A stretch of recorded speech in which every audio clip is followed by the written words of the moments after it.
Alors, maintenant, nous allons voir comment modifier un élément. Comme vous avez remarqué, on cherche ici dans la fonction test. Si on trouve l'élément, on sort et on change la valeur de libellé de notre bouton action. À modifier, sinon on change à ajouter.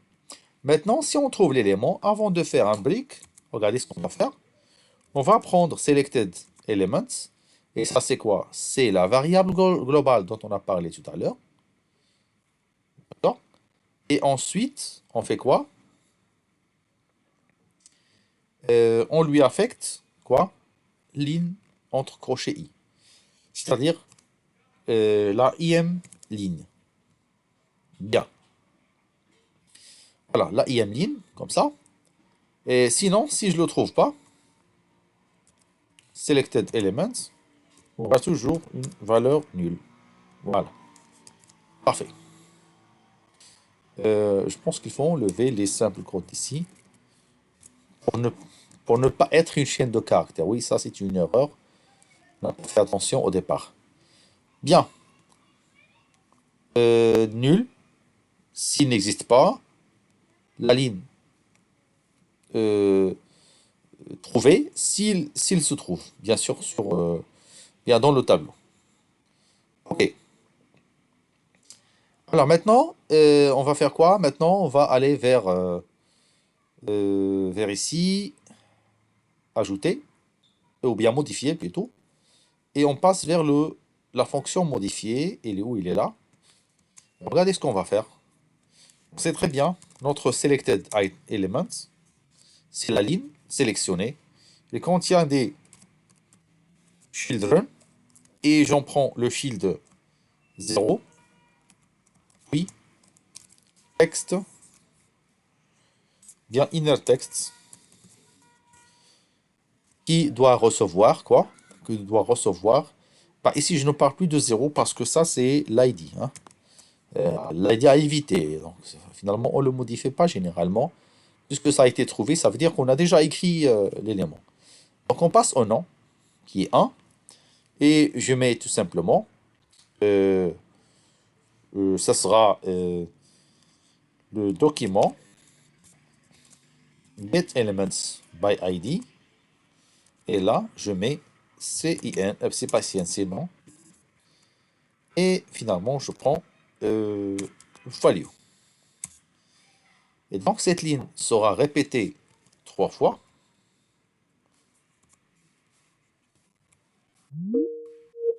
Voilà.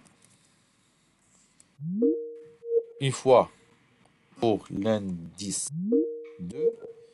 Une fois pour l'indice 3. Ça, c'est pour le prénom. Ça, c'est pour l'âge. Alors, voilà, donc on a répété la même ligne 3 fois. 1, 2 et 3, quand vous remarquez, avec le nom, le prénom et l'âge. Et à chaque fois, je prends la valeur. Bien. Et maintenant, je vais aller essayer de changer. Alors maintenant, regardez, je clique par exemple sur Saphir. Pardon, j'ajoute le, le, le PG bien, le CN de Saphir. Et j'ajoute 6. Comme vous remarquez, il est transformé en modifié.